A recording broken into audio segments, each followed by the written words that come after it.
Tritt für mich ein, so wie ich für dich eingetreten bin. Britain was the last remaining country opposing Germany. We shall never surrender! In July 1940, Europe looked like this on the map. Germany's dictator Adolf Hitler had occupied nearly all surrounding countries: Austria, Poland, Norway, Belgium, Denmark, France. All these countries had been invaded by Hitler. In Italy in the south, another dictator was ruling, Mussolini. He had formed an alliance with Hitler. They were colluding together, so broadly speaking, only three major countries remained in Europe: Germany, the Soviet Union, and Britain. There was a peace agreement between Germany and the Soviet Union, so Hitler needn't be worried about the Soviet Union, because the Soviets wouldn't have attacked Germany. This meant that Britain was the last European country opposing Germany. On the other side of the world, America did not want to be involved in this war. They stayed away. The question arises, how did the situation change? How was Hitler defeated? Let's understand the complete story of World War II in this video.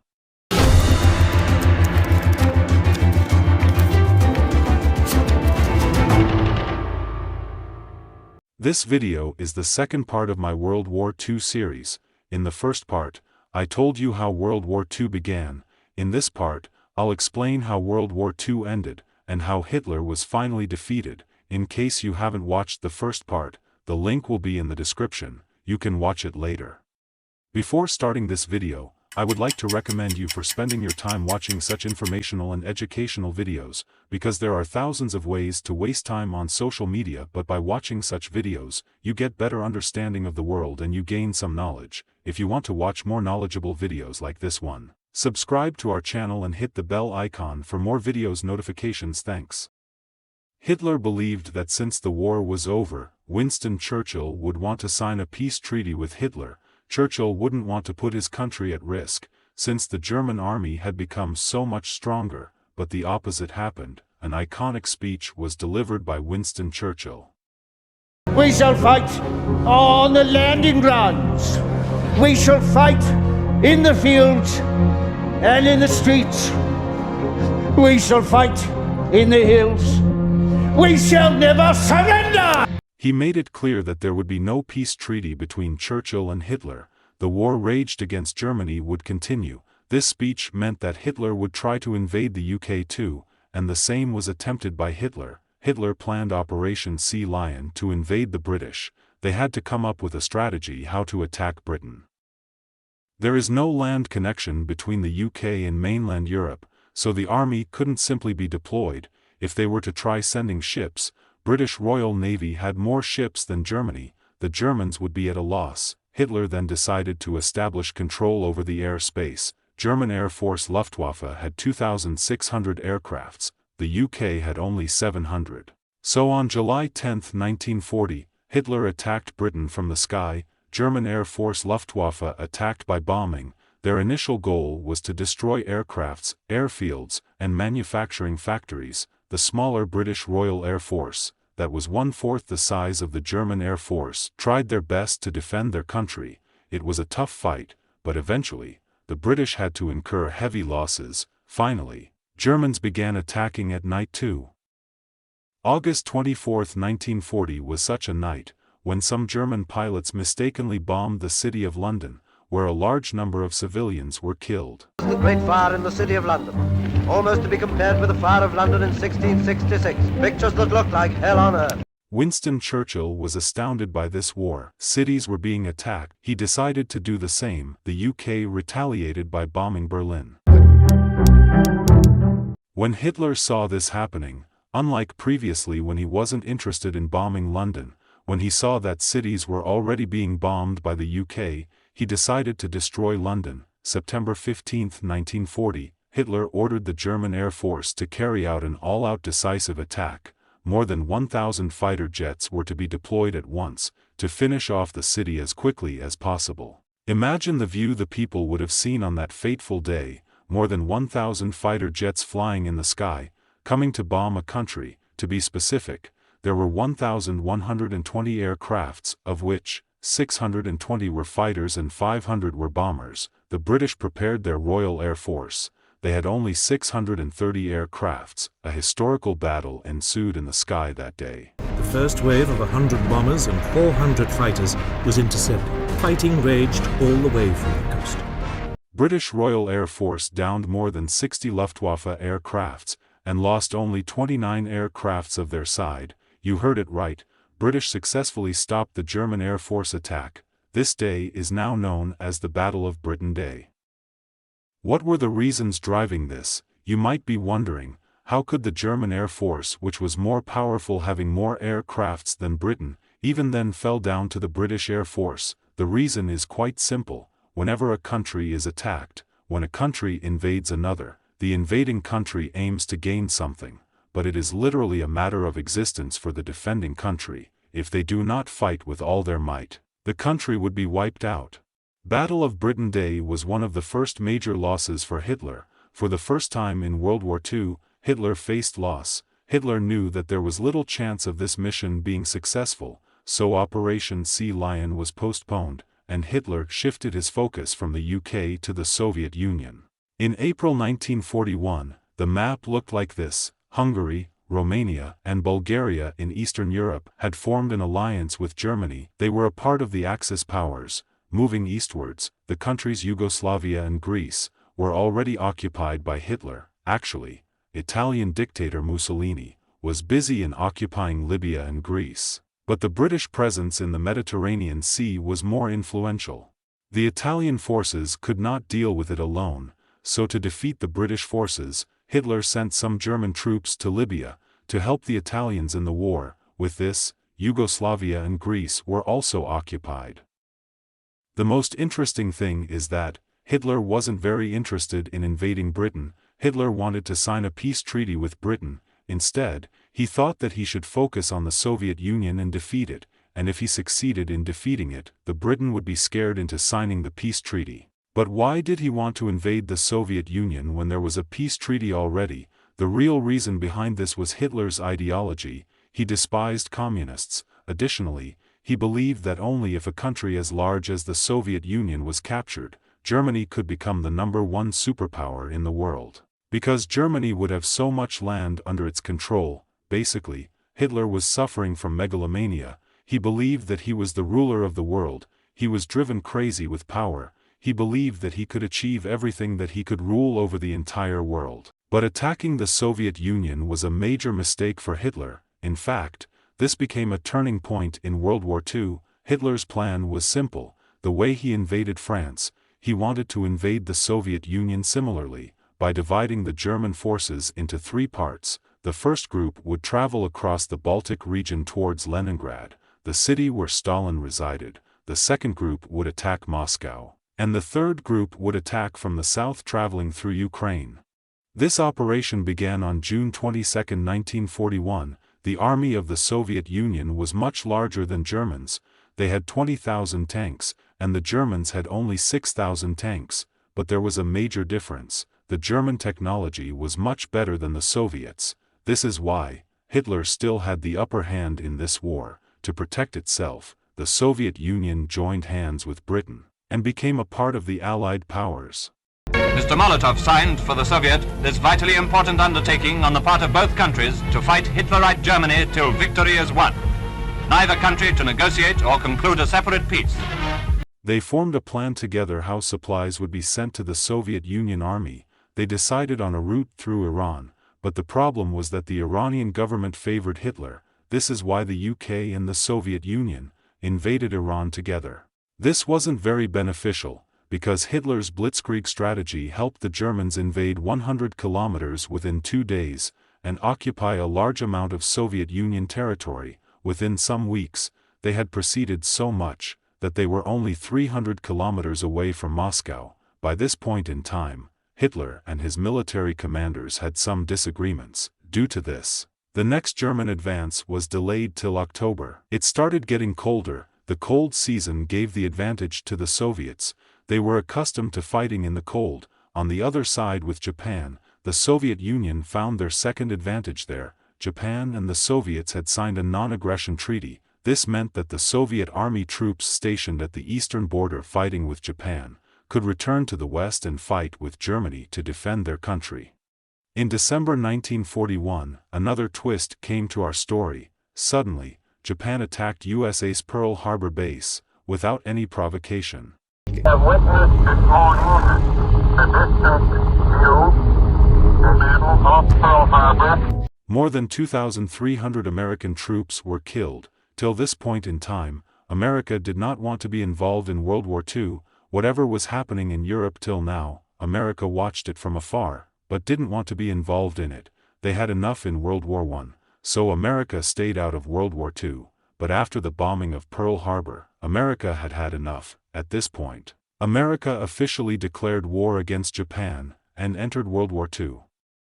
I ask that the Congress declare a state of war has existed between the United States and the Japanese Empire. America took a few months to prepare for the war before entering into it.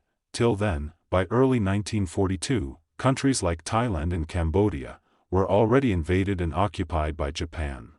By mid-1942, Hitler decided to focus on the southern Soviet Union, on their supply chain from Iran. They decided to disrupt that, and so a devastating battle ensued in the city of Stalingrad. The Soviet Union army could successfully defend itself against the German army. On the other side of the earth, the Allied forces and America attacked the Japanese territories in the South Pacific. This is known as the Battle of Midway, for important Japanese aircrafts and supplier carriers were destroyed in June 1942. In the Battle of Midway, the Japanese carrier fleet, the mightiest in existence, was utterly destroyed. Japan, at the height of her military power, lost not only a major naval engagement, but in a single day doomed the Japanese Empire to ruin and defeat. By the end of 1942, the British Army successfully drove out German and Italian forces from Egypt. The Battle of Stalingrad continued for a long while. November 1942, it was winter once again. It became increasingly difficult for the German army to fight.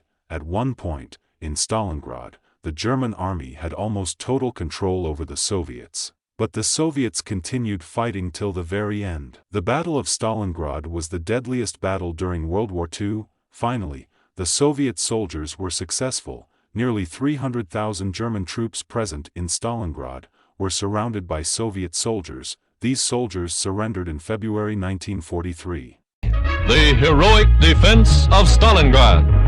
The Soviet army turning the Nazi six-month assault into the most ghastly military disaster in German history.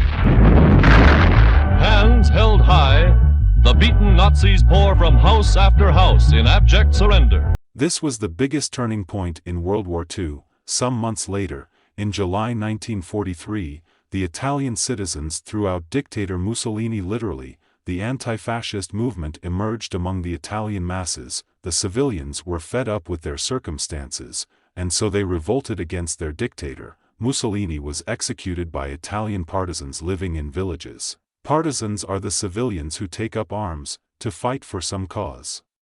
Bombastic Mussolini, the sawdust Caesar, comes to his end in the gutter, fitting climax to a life of treachery and double-cross. He led his country to ruin when he threw his lot in with Hitler. A new government was formed in Italy, and that new government decided to stop fighting the Allied forces. Steadily, the confidence among the Allied countries was rising that they could actually defeat Hitler. In November 1943, Stalin, Roosevelt, and Churchill met in Tehran to discuss how World War II could be ended. June 6, 1944, another historical day known as the D-Day. On this day, the Allied forces began a terrifying operation to land on the battlefields. More than 150,000 British, American, and Canadian soldiers landed on Normandy beaches in France. They were to fight the German army on land to free France, after the Dunkirk evacuation some years ago. This was the first time that the British army was on the ground to fight the German army. Another of the great decisive battles of world history has been joined. This is the day for which free people long have waited. This is D-Day. This was a dangerous situation for Hitler. Hitler had directed his army to focus on the Soviet Union. There they were facing losses due to the cold. They couldn't defeat the Soviet Union completely, and now they were being attacked from the Western Front as well. So Hitler decided that it was better to withdraw the army from the Eastern Front and to focus the counterattack. As soon as Hitler withdrew his army from the Soviet Union, there was a major counterattack from the Soviets. Within 2 months, the Soviets regained around 600 kilometers of territory from Germany. Poland, Czechoslovakia, Hungary, and Romania were under the occupation of the Soviet army. On the other side, the Allied forces landed in southern France too. One after another, countries were being liberated. Hitler's army was being thrown out. Yugoslavia threw out German troops on its own strength. Germany was being attacked from 3 sides. Hitler made his last major offensive plan, which is called the Battle of Bulge. Reserves of men and material had been hoarded for the day of counterattack. The very much alive German army gathered its forces in the Forest Isles to strike one strong, decisive blow at the American army. In the forest region of Ardennes, the German army intended to drive out the Allied forces. Before formally invading Germany, Allied forces carried out devastating aerial bombings on German cities. The aerial phase of the West Front offensive mounts to full fury in one single day of colossal attack. This is the greatest Allied air offensive since D-Day. In February 1945, Yalta Conference was held in Crimea. In it, it was announced that any country that would declare war on Germany can join the Allied forces in attacking Germany, Venezuela, Uruguay, Turkey, Egypt, Saudi Arabia, Syria, Lebanon, Paraguay. All of them declared war on Germany. The last 4 months of World War II were the most painful. Each day, almost 30,000 people were being killed. As the Allied forces moved ahead, they found out about Hitler's concentration camps. There hundreds of thousands of innocent Jews were cruelly killed. Allied forces continued bombing German cities. Later on, this was criticized by some people, claiming that it was unnecessary to bomb German cities, where numerous civilians were killed. Cities like Dresden crumbled to the ground. It said that when Hitler could be killed on the ground, there was no need for the bombings. By this point in time, it was clear that Hitler was about to lose. Finally, in May 1945, Berlin was surrounded by the Soviet army. 2 days before that, on April 30, 1945, Hitler killed himself. On May 8, 1945, Germany surrendered formally. The Union Jack goes up to signalize the taking over by the British troops of their sector of Berlin. The date is July the 6th, 1945. A date the history books will remember. German territories were divided. East Germany and West Germany were formed. Poland was recreated from a large part of East Germany. The borders of many countries were redrawn. Today, the map of Europe that you see, it looks the way it is because of World War II. The map before World War II was completely different. When the new government was formed in Germany, they had cordial relations with France. The long enmity between the two countries was finally at the end. Initially, to foster cooperation between the two countries, the European Coal and Steel Committee was formed, so that they could trade in coal and steel. Some years later, neighboring countries like Italy and Britain became a part of it too. Trading was taken to the next step, and eventually in 2000, European Union was formed, an organization that has erased borders between European countries. Thanks to which, till today, there has been no other war like World War II. In October 1945, the United Nations was established to ensure that there are no more world wars. They have made a beginning, a brave beginning that can build a mighty structure for peace. Out of a world of agony and total war has come a charter that must mark a turning point in human history. A new way lies ahead. After this, the framework of World Bank, IMF, and NATO were set up. This is why you would have noticed the permanent members of the United Nations were actually the countries which were the Allied forces in World War II. An interesting fact that I haven't told you yet is that after Germany's surrender, World War II was not over. Japan took another 2 months to surrender. In July 1945, Japan was given the ultimatum to surrender, but this ultimatum was ignored, after which America dropped atomic bombs on Hiroshima and Nagasaki, and the World War II ended in this way. Hope you like the video. If you like the video, please share it. Please subscribe to our channel and hit the bell icon for more videos. Thanks.